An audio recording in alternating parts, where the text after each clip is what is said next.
Hello friends, welcome to my channel green house. और आज का हमारा पौधा है देसी गुलाब का पौधा। अगर आपका देसी गुलाब आपके गार्डन में कुछ मुरझाया हुआ सा पड़ा हुआ है और उसके अंदर बिल्कुल भी फ्लावरिंग नहीं हो रही है, तो अब काफ़ी सही टाइम आ गया है, बारिश का टाइम। इस समय आपके देसी गुलाब की ग्रोथ को बढ़ाने के लिए, क्योंकि जो बारिश का पानी होता है वो हर पौधे के लिए एक अमृत की तरह काम करता है। अगर आप अपने किसी भी पौधे की ग्रोथ को बढ़ाना चाहते हैं तो इस समय बारिश के टाइम इसके ऊपर कुछ ज़रूरी काम ज़रूर करें। आपके पौधे की ग्रोथ और फ्लावरिंग दोनों ही बढ़ जाएगी। उसी तरह जो ये बारिश का टाइम है वो हमारे देसी गुलाब के लिए एक बहुत अच्छा टाइम है इसकी ग्रोथ को बढ़ाने के लिए। देसी गुलाब का जो पौधा है वैसे तो पूरे साल फ्लावरिंग करता है। अगर आप इसको अच्छा खाद देते हैं और इसकी केयर करते रहते हैं तो इसमें बहुत अच्छी फ्लावरिंग होती है। देसी गुलाब का पौधा एक ऐसा पौधा है जिसकी एक ही ब्रांच पर आपको सैकड़ों फूल मिलेंगे। और जैसे ही हमारा देसी गुलाब का पौधा खिलना शुरू होता है तो हमारा पूरा गार्डन, हमारा पूरा जो घर है वो देसी गुलाब की खुशबू से महक उठता है। मेरे गार्डन में देसी गुलाब में पूरे साल फ्लावरिंग होती रहती है और अभी भी काफ़ी अच्छी फ्लावरिंग हो रही है। गुच्छों में फूल आ रहे हैं, एक ही ब्रांच पर काफ़ी सारे फूल निकल कर आ रहे हैं। तो फ्रेंड्स, देसी गुलाब में आपको इसमें क्या क्या काम करना है जिससे कि आपके देसी गुलाब की ग्रोथ बढ़ जाएगी। और अगर आपको एक ही ब्रांच पर सैकड़ों फूल लेना है इसके, तो आपको इसके अंदर कौन सा खाद देना है, कौन सा होममेड फर्टिलाइज़र आप दे सकते हैं, कौन सा मार्केट का फर्टिलाइज़र आप दे सकते हैं, या फिर कौन सा कंपोस्ट है जो कि हमारे देसी गुलाब के लिए सबसे बढ़िया कंपोस्ट होता है, वो सारी जानकारी आज के इस वीडियो में मैं आपको देने वाली हूँ। तो सबसे पहले हम कुछ ज़रूरी टिप्स के बारे में बात करेंगे, कुछ ज़रूरी केयर टिप्स जो कि इस समय हमें देसी गुलाब के ऊपर कर लेना चाहिए। टिप्स नंबर 1, इसकी डेड हेडिंग्स। डेड हेडिंग्स यानी जितने भी सूखे हुए फूल हैं आपके गुलाब के पौधे के ऊपर, आप इनको ज़रूर से निकाल दीजिए अपने पौधे से। इसके साथ ही आपके पौधे में जितने भी ब्लाइंड शूट्स हैं, ब्लाइंड शूट्स यानी ऐसे शूट जहाँ से लंबे टाइम से कोई ना तो नई ब्रांच निकल कर आ रही है ना ही कोई फ्लावरिंग हो रही है, तो ऐसे ब्रांच को हम ब्लाइंड शूट कहते हैं। और इन ब्रांचेस को आपको अपने पौधे में बिल्कुल भी नहीं रखना चाहिए, इनको आप ज़रूर से अपने पौधे से निकाल दीजिए। इसके साथ सॉफ्ट प्रूनिंग। फ्रेंड्स, गुलाब के पौधे पर जो प्रूनिंग है वो दो तरीके की होती है, एक होता है हार्ड प्रूनिंग और एक होती है सॉफ्ट प्रूनिंग। सॉफ्ट प्रूनिंग हम डेड हेडिंग को भी कह सकते हैं। डेड हेडिंग जैसे कि आप देख रहे हैं, ये सूखे हुए फूलों को मैं निकाल रही हूँ, तो ये एक तरीके का सॉफ्ट प्रूनिंग है। या फिर जो खराब होती हुई ब्रांचेस है उनको 1-2 इंच ऊपर से काटना है, इसको भी हम सॉफ्ट प्रूनिंग कहते हैं। अगर आपके गुलाब के पौधे में सूखे हुए फूल पड़े हुए हैं या फिर कोई ब्लाइंड शूट है, तो वो आपके पौधे की एनर्जी को रोकता है। जैसे कि यहाँ पे काफ़ी सारे फूल एक ही ब्रांच में खिले हुए थे और जो जो फूल सूख गए मैंने उनको काट करके निकाल दिया है। अगर मैं ऐसा नहीं करती तो बेकार में जो सूखे हुए फूल हैं हमारे पौधे की एनर्जी को लेते रहते हैं, और जो इसके अंदर और कलियां खिली हुई हैं उनका साइज़ छोटा रह जाता और हमारा जो फूल खिल के आएगा वो भी साइज़ में छोटा रहेगा। तो जैसे जैसे फूल खिलते चले जाते हैं, आप अपने पौधे के ऊपर सॉफ्ट प्रूनिंग ज़रूर करते रहें। 3 पत्तियों के नीचे से इसकी कटिंग कर दीजिए आप। इससे आपके पौधे को ज़्यादा नई ब्रांच, ज़्यादा ग्रोथ मिलेगी, क्योंकि जो टिप है इसी के ऊपर ग्रोथ हार्मोन होता है। जब तक आप इसको कट नहीं करेंगे तब तक ये एक्टिवेट नहीं होगा और आपके पौधे की ग्रोथ नहीं बढ़ेगी, नई ब्रांचेस निकल कर नहीं आएगी।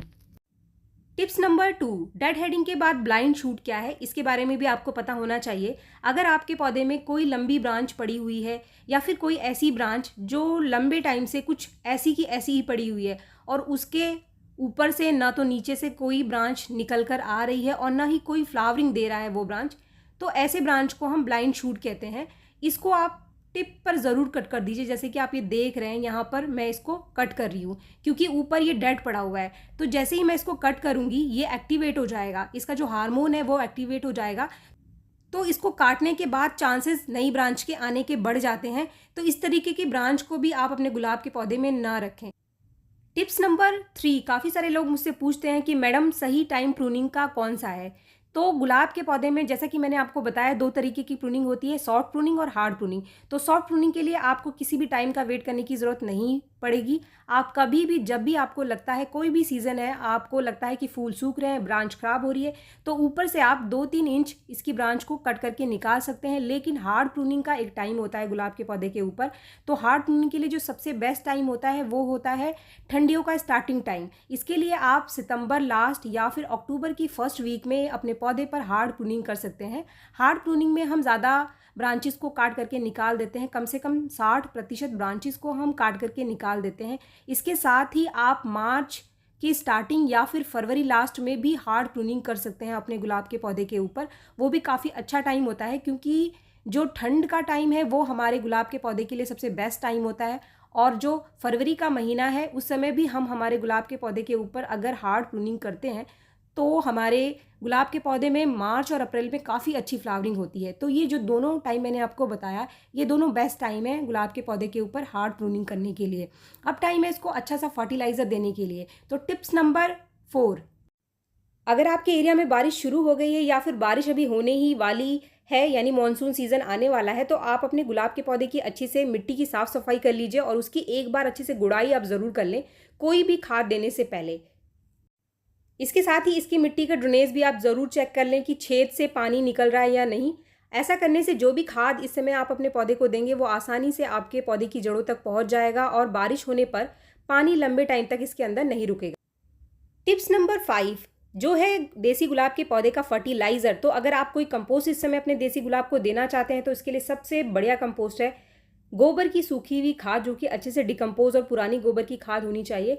आप एक बार अपने 10 से 12 इंच के पॉट में 150 से 200 ग्राम डालकर इसको अच्छे से मिट्टी में मिला दीजिए। और जो गोबर की खाद है आपके देसी गुलाब के लिए सबसे बढ़िया कंपोस्ट है। इससे बढ़िया कोई खाद और कंपोस्ट नहीं हो सकता है हमारे देसी गुलाब के लिए। अगर आपको अपने गुलाब के पौधे के ऊपर सैकड़ों फूल चाहिए, अगर एक ही ब्रांच पर सैकड़ों फूल चाहिए, तो गोबर की खाद सबसे बढ़िया काम करता है। अगर आप कोई मार्केट से फर्टिलाइज़र ले सकते हैं तो अगर आपके पास डीएपी है तो यहाँ पर आप डीएपी भी इस्तेमाल कर सकते हैं, जो कि मैं अपने दूसरे पौधे के अंदर डाल रही हूँ। डीएपी की मात्रा को भी आप 1/4 चम्मच से लेकर आधा चम्मच पॉट के साइज़ के हिसाब से रखें। ये जो डीएपी मैंने लिया है ये 1/4 चम्मच से भी कम है, जो कि मैं 10 इंच के पॉट में डाल रही हूँ अपने दूसरे पौधे में।